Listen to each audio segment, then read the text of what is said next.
Hi guys, it's great that a lot of people have started reading because of me pestering and being after their lives. And I wanted to start, it's been a while that I wanted to start this session on, discussing the books that I'm reading and probably pushing more people to do so. So the one that I'm sharing right now with you guys is the first of the session, where I just want to quickly discuss on, why you need to read, why is it so important to read, why summaries are not going to be helping you out so much. I know it sounds a little hypocritical when I'm saying that I'm going to be doing a little summary, and I'll come back to that. And how do you choose exactly a book, and how do you push yourself to actually read, and how to study a book. It's very important because honestly, I got to know this quite a bit later. So I wish I started with this trick much earlier. It would have been much more useful for me, but nevertheless. So I'll just go ahead with it. So why read? The first thing is successful people read. You Google up any number of blogs on Google, successful people habits or 10 things successful people do, and you'll see reading is going to be on the top 3 of almost all the blogs that you'll be finding.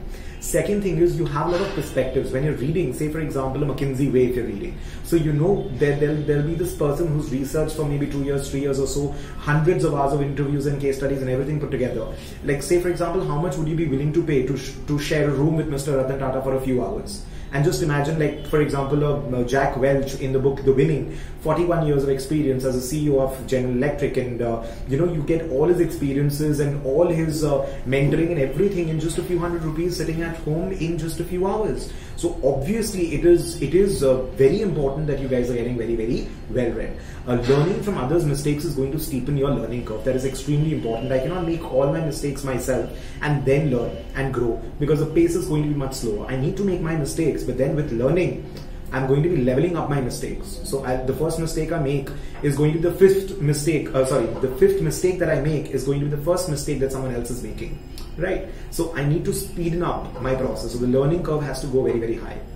Now, how do I choose a book? So when I'm looking at choosing a book, so say for example, if you're a beginner, so then choose easy, interesting, relevant books. So make sure that the book you're choosing is going to be interesting and not very didactic. For example, I would not want to go for a Robin Sharma book when I start reading, because that would be maybe a little too heavy or something that I would not enjoy. I personally do not enjoy. But so maybe I'll read business stories, a compilation of business stories, or a very interesting biography of someone I would love to know about. A book like a Freakonomics or something which has a lot of examples, when the book is trying to explain new concepts through a lot of examples. So I'll probably pick something of that sort. Like right now, I want to read a lot of areas. I want to have an understanding. I specialize in finance, and I wanted to have an understanding about the different areas. So for strategy, I picked up a Blue Ocean Strategy. For marketing, I picked up a Seth Godin book. For management, I picked up Jack Welch. For productivity, I'm doing 4-Hour Workweek. For networking, I'm reading Never Eat Alone. For personal finance, Richest Man in Babylon is like a basic, and Robert Kiyosaki books are basics. So you keep on switching between genres also. You keep on switching between the different variety of books in order to keep it interesting. Now personally, I have this habit of reading 2 or 3 books parallelly at a time. So it depends from person to person how you want to go about it, because I don't want to bore myself, because I'm not reading fiction at all. For fiction, I'd rather watch a movie or watch a sitcom or something in whatever limited time I get, as compared to reading fiction, because I would want to read something which is very important that I read a lot in terms of career, in terms of understanding and all. And say for example, you have a business or you're into a particular job profile. So best books on, let's say, investment banking, best books on portfolio management. Google up. There'll be multiple blogs. Go through a few blogs. See the book that is coming more number of times or is common in multiple blogs. Go through the description. You like it, start off. That is how you pick a book and you begin. Now the second thing is how to read a book. That is extremely important, which I learned a little later. So one thing is that when you're reading a book, you ought to make notes. Like if I could share something with you. So when I'm reading a book, I make it a point that it's kind of a hard copy. I like hard copy. You can go for a Kindle version or something, and I make sure that I'm underlining it and I'm writing my notes immediately that time. Because once you've completed the book, you're not going to be able to remember everything in those 300 pages. You have to have those things underlined and action points mentioned, so that even after a year or 6 months, when you get back to the book, you will not have implemented 100% of the book. So you need to go through that underlying part or those marked portion or your action points or your notes that you made. So you can do it on Kindle. I find it very useful to have a hard copy with me. You can do it on a Kindle version or something with your highlighters and your comments and all that. I still feel traditional way is much, much better. So you can do that and you keep the book. I like the feel of the book, the smell of the book. So I'm sorry, but I enjoy that. So I want that. And don't read, when you're reading, don't read for a 5-minute or a 10-minute kind of a thing and touch your phone 20 times in between. It will not be worth it, because you'll always have to read back a little bit, and then the connect breaks. So it's important that you're reading a section. So if I'm reading, say for example, I'm reading a chapter on leadership, I'll complete that in one reading, a 30 page or a 40 page or whatever. If I'm reading inorganic growth, I'll complete that reading in that portion at least in a reading, so that when I start next, there is no problem in terms of the connect, because that is where people waste a lot of time, right? How to make it a habit, that becomes another problem. So first thing is you have to force yourself. So if you want to do something productive, you'll have to force yourself. The moment you're done with 1/3 of a book, particularly works more for a fiction, honestly, you'll not be able to leave the book, because you're so engrossed and you've actually become glued to it. Even goes with a sitcom or something. The moment you've seen 3, 4, 5 episodes, then you get hooked on.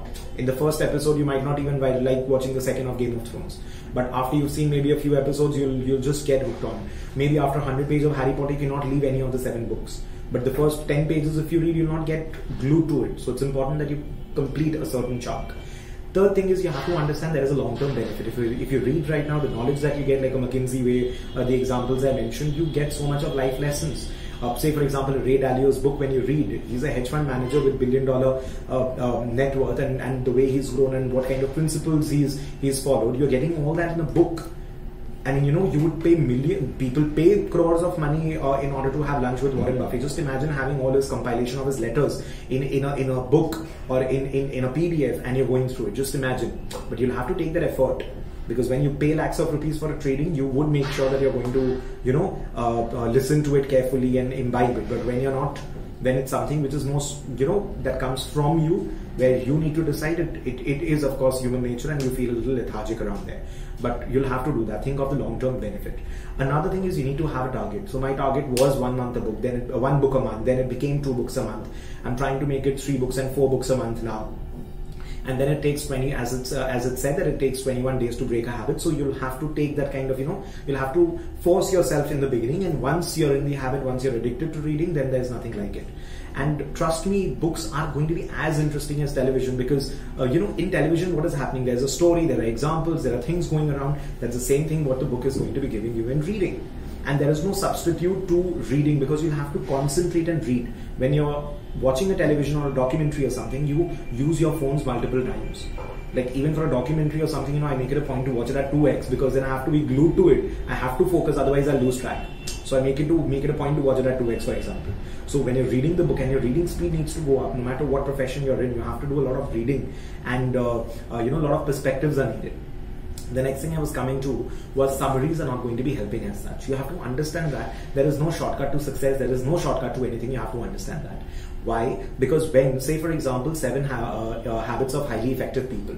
Now when I'm looking at this book, Stephen Covey's book, now if I give you the 7 habits, are you going to be able to implement it from tomorrow onwards? It's not going to happen. It does not happen that way. You go through 300 pages or 200 pages or whatever for those 7 habits. Why? Because in the book, through multiple examples, the author explains how to apply and where it has done well, how the habit is going to be helping you, how this person applied, how that person applied. And with all those examples, you actually will start applying those habits. So you'll have to see, and when 20 times if I'm telling you, you do this, this guy, applied this habit in this way, in that way, then you will start applying it. If I tell you to do something today, you're not going to do it from tomorrow. So that is why it is said that, continuously you keep on telling that, you have to do this. So basically the idea is that's the reason why you have to go through an entire book, and a summary is not going to be so helpful. Right. So, and now coming back to my hypocrisy, if you say that as to why am I making a summary video, or I'm planning to do it. So basically it's not going to be more of a summary. It's going to be more of a discussion that I would want to have with you guys. So I'll probably start with winning or a blue ocean strategy or something. I'll see which book I'm going to pick up next. So I'll start off discussing books in order to tell you what exactly the book is all about, what I liked, what I didn't like, the takeaways that I had from the book. And if you think that it is very, very relevant to you and you need to go ahead with it, then pick up the book, read it, implement it. I want to have more of a book discussion and more of action points, what are the key takeaways that I got from the book, of course. But if you want to implement it 100%, you'll have to go through the book in its entirety. So the next video that I make probably is I have another one, Pyramid Principle. It might be a boring book, but then it teaches me how to write better communication. So a business communication, like maybe writing an equity research report or a deck if I'm making it for a startup or something. If I'm making a pitch to a client, then how should my mail be? So there are certain pointers that you need to understand, that you need to know. So it's even at this stage, if I want to at this stage, when you think of business communication, you think that it is class 9, 10 stuff, but it's not like that. You have to continuously keep on updating yourself, keep on reading, keep on doing more if you want to do something. So if you want to do better, if you want to improve upon yourself. So that is the objective, why I keep on sharing so much on Instagram and LinkedIn also in terms of reading, and I keep on posting about what I'm reading, and I wanted to start the discussion part also, that discussing the books that I'm currently reading. So plan to do it more on an informal note, honestly, about this. So maybe if I'm at home or something, I'll try to just record something and post something basically. So yeah, that's about it. Start reading. That's all. Invest in yourself.